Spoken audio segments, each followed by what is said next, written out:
Hello, good afternoon, and welcome to Jones & Company. And I'm your host, Brian Jones. Today, we're going to have a very provocative and engaging segment with our guest today. We have Mr. Franklyn Butler. He is the chairman of Alive and the group CEO of Cable Bahamas. Welcome, Mr. Butler. Thank you, Brian. It's a pleasure to be here. Good afternoon, Bahamas. Yes, and so thank you so much for joining me today. Looking forward to having an engaging conversation. You're certainly one of the titans in the industry as the leader of the second largest telecoms company in the nation. But before we get into all the professional engagements that you have and what the impact you're making on this economy, I'd really like to know, who is Mr. Franklyn Butler? Thank you, Brian. So if I had to put it in three simple words, I like to describe it as a man of faith, a man who prioritizes family, and a man who focuses on how to leverage finance. And so those are really the three areas that I call the three F's. And for me, I pride myself as being a member of Bahamas Harvest Church. Obviously came through the Anglican system initially, so I grew up in St. Agnes Church. My wife and I and our daughter now attend Bahamas Harvest Church, which we enjoy very much.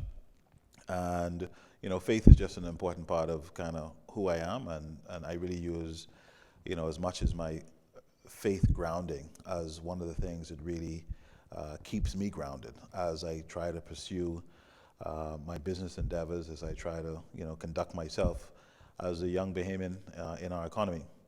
And then I would say from a family perspective, I think I've come from this rich legacy of course, being an offspring of Samilo and my grandmother, Lady Caroline. And so I'm a member of the third generation of kind of the Butler family, if you use Samilo as the first generation. And so, my whole life experience has been around this idea of family business. So I grew up initially graduating from high school, graduating from high school and university, and then working in our family's business, Milo Butler and Sons, and I spent 9 years there. I tell people history will tell how successful or not I was before I really moved into my role now at Cable Bahamas and eventually Alive, where from a Cable Bahamas perspective, I was kind of lead director on the what we call the privatization or the bid process from a cable perspective when we put in a bid for the second mobile license of the Bahamas. So along that journey, Brian, I've had some incredible wins, but also a lot of important life lessons, which, to me have really shaped me. I mean, I'm sure that from a perception perspective, everything looks beautiful and things go great, but certainly, my story has been one where my father died when I was at the age of, I think, 26 or 27, and so I was catapulted into leadership, where I had to not only, you think you're leading a family business, but you end up unintentionally leading a family. And at that time, I wasn't married, didn't have kids, so you don't really have a full understanding of the complexities that families have, and then certainly families in business have.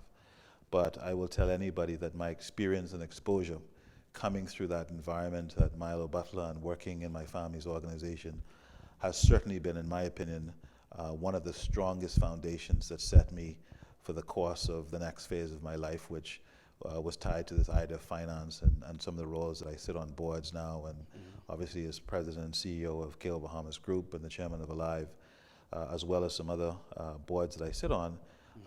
That's really how I got my kind of, as they would say, teeth cutting at Milo Butler, and really understanding the philosophy that I think Samilo initially started, and certainly my father, who I think was well recognized in the Bahamian capital markets as well, as one of the founding shareholders of BizX, as well as I think he was on the board of Commonwealth Bank for a long time, and who really I think got us as a family into investing in capital markets. And so quite frankly, I don't know if I've done that much other than kind of, as they say, I've rode his coattail And so I've been blessed to have so many opportunities that most people at my age and stage probably have not had the opportunity, but that's the benefit of a great legacy. And these great legacies come with responsibility. And so, No doubt. this is why the grounding of faith is such an important part of who I am, and something that I really try to make a priority. Amazing. It'd be nice to take a closer look at like your younger days, right? What was it that that basically allowed you to develop within your family business? What was the direction you had to take to ensure your success and elevation within the company? Very interesting. I would say, survival firstly, at 26, 27, no matter how much business school etiquette and exposure you've had, the practical nature of running a business and the dynamics of humans. Humans in a family are unique, but humans as a whole is something that I think is just incredible, because we often think that all of our families are so unique and we've got either the best or the worst family, but the reality is human nature is such that when you run a business, you have to understand how humans see selfishness, how humans see opportunities, how humans see access to opportunities. And in a family context, these things obviously are magnified, I think, as most families would have experienced. And I think for me, what was probably most significant on that journey was obviously having the support of my uncles, because when my father died, I still had quite a few uncles and aunts around who provided a real pillar of strength and support. So I had that mentorship at a very early age, when, quite frankly, I used to tell the story, this is a fact, I used to tell my dad that, listen, if certain things in the family business were not sorted out, I would never do it. But those words, I've obviously eaten a bit of alphabet soup, because, I found myself actually being called to resolve, I don't know if it was resolved, but to address many of some of the family challenges that we've had in business, and certainly in the broader family history. But that has also been the reason why I've learned how to manage people through that process. I've learned how to clarify strategy, and not because I've had consensus, but because sometimes consensus was difficult to come across in a family context.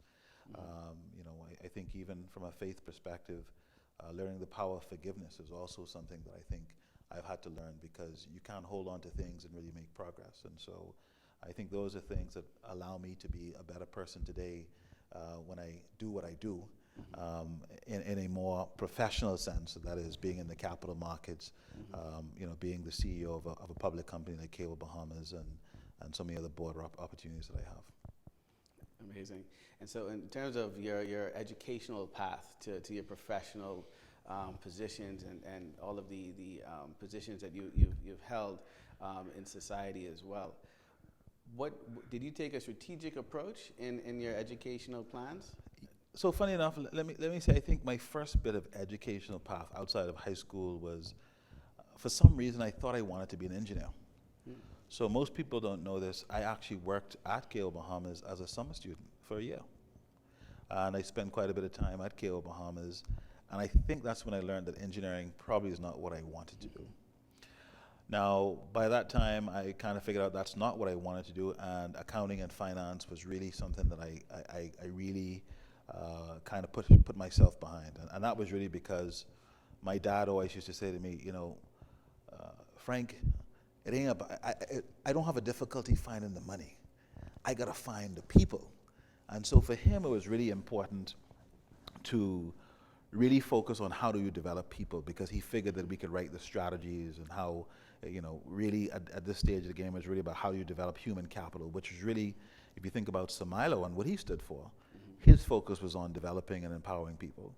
So accounting provided the insights to help you to manage people. And that was really what intrigued me. And so outside of my experience at Cable and working in the family business, I then went off to the UK, where I did A-levels at a school called Trent College in Nottingham, Long Eaton, Nottingham. And then I went to University of Warwick in Coventry, England, where I did accounting and finance. And so that was really my formal education, was in accounting and finance. I did study to do my CPA. I never completed that, but my ambition was never really to be a public accountant as much as to understand accounting to manage business. And so that's really been the story of my education and how I developed as a kind of entrepreneur slash executive. And then you came home and the real work began. Absolutely, Yes, absolutely, absolutely. Coming home and being thrusted into the family business, and certainly, I think everybody knows that my father in particular was not an easy taskmaster, and I think any family in business, and I say this to any G2s or G3s out there, the expectation for you is that you're going to work harder, you're going to outshine every other employee, and so it's really important that when I came into the business, that I had to make a contribution. And so for me, that really became my focus in the family business is what contribution can I make? How can I think I started initially as sales and marketing, and then I eventually became kind of operations manager, and then, upon my father's passing, eventually general manager of our family business. And at different times, I think we attempted to innovate, certainly without the right level of exposure. And one of the things I think was been exceptionally helpful to me was the need to have independent directors. So we invited 3 non-family members very early on in my tenure to help, I think, the governance process.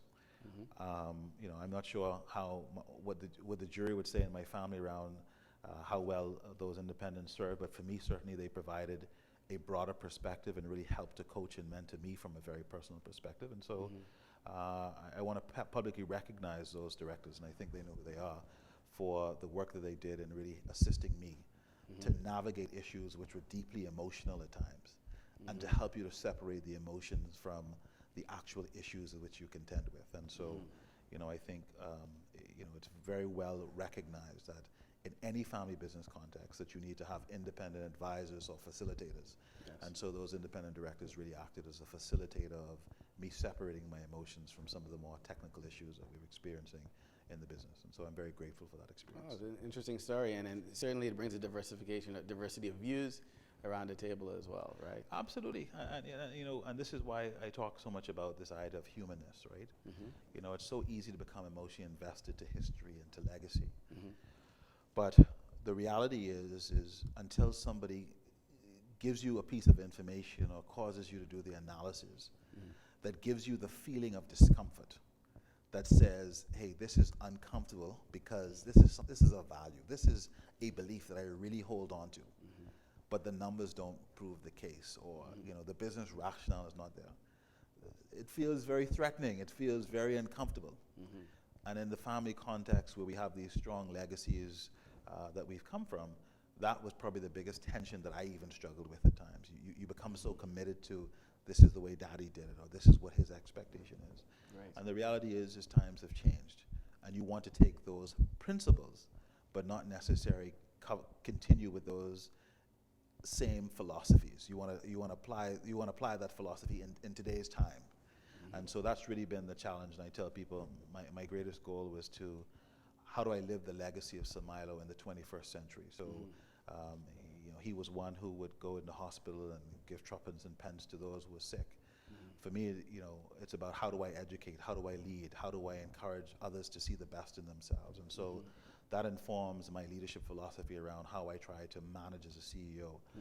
That informed my strategy when I was CEO of Milo Butler. How do I try to encourage and uplift others to do more, and not see it as a job where it's a transaction, a paycheck, and I just work 40 hours this week, but really what did we accomplish? And until we all take individual responsibility around what we are, who we are, and what we want to accomplish, what's the purpose of life? Because there's really no fulfillment unless we really understand how is this job, how is this paycheck actually serving me to be a better individual. Fantastic. And so you mentioned you made the leap from Samailo over to Cable Bahamas, right? And then from there, Alive was born. I wonder if you could give us some insight into to that story, because I know there's a story there. Yeah, so I think, let me start at the Cable Bahamas perspective. I think after traditionally, my father was not a director of cable. And I think it was around 2011 when Cable Bahamas decided that it was going to buy back its shares from Columbus Communications. And I think Phil Keeping would have been the chairman at the time. and wanted to have representatives of the shareholder base, which, our family was a significant shareholder, and I think I was invited to serve on the board in the first instance. And let me just say, telecommunications is by no means a simple process. I think, because it's instant, because it's social media, because it's around the things that we enjoy, people really don't understand how the infrastructure works and how important it is to understand a lot of the acronyms that drive telecommunications. So coming on the board for me was a very steep learning curve, because to me, the engineers spoke a very different language. While I said I had ambitions to be an engineer, I never really got into engineering. And so, what was interesting was I had enough curiosity to ask the questions.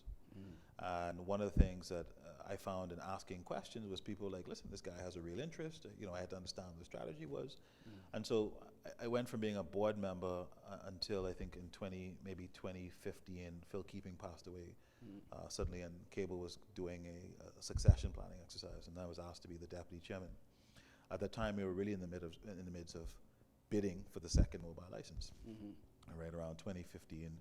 And so I said, listen, not only do I want to be vice chairman, but I'd like to, if we're successful, be the chairman, and I'd like to lead the committee around, this process around the second mobile license. Again, I can't tell you that I understood the full extent of what we was doing or the impact of what we were doing. What by you were getting bidding, yourself into. Exactly, bidding for a second license. Yeah. Because, there's a bit of a naivety, being at whatever, 34, 35, whatever it was at that time, and asking yourself, you don't think about the national consequences. You're saying, listen, boy, I hope I win. I hope I have the confidence, because that's really what you're grappling with, 35, and, you got these fellas, I say from New York or wherever else, who are bidding against you, because we had Virgin and Digicel and these guys who had far more exposure in telecoms than I could ever hope to have at that time. But lo and behold, I think we were successful. I think we worked with the privatization committee eventually, once we won the kind of formal bidding process, to go from winning that bidding process to actually launching Alive. And I think we really revolutionized telecommunications in the Bahamas. I met Damien Blackburn, who was then the founding CEO of Alive, and he had a ton of experience around the region in building mobile networks and doing things that were quite transformational. And I'll be honest, I've learned a lot from his experience as well. And the team that he built around us really gave me a real education into mobile networks, understanding telecommunications, finance, which to me has just been a phenomenal experience. And so I'm very proud of the work that we've done at Alive and launching. I think this year will make 6 years since we launched Alive. It was really the beginning of, I think, Hurricane Matthew was our first test. And I always tell people there's something that I always encourage our team, that being born in a crisis or being born in a storm really strengthens and gives you a competitive edge. So when you're going through your challenges and you think, oh, storms are coming, storms are designed to give you strength, or as I say in our organization, to clear your path. And I think Matthew was really the storm that cleared our path, because it caused us to bury fiber that prepared us for Dorian, and to do some of the incredible stuff that I think the Bahamian consumers have come to appreciate around the dependability, around the world-class network that we have, around the world-class customer service that we have at Alive. And so for me to be the chairman of that organization and to see the liberalization of the Bahamian telecommunications market is something I'm very proud of, and something I see as a real feather in my cap. Amazing story, and we're going to dive right into some more of those details when we come back from this break. Thank you so much.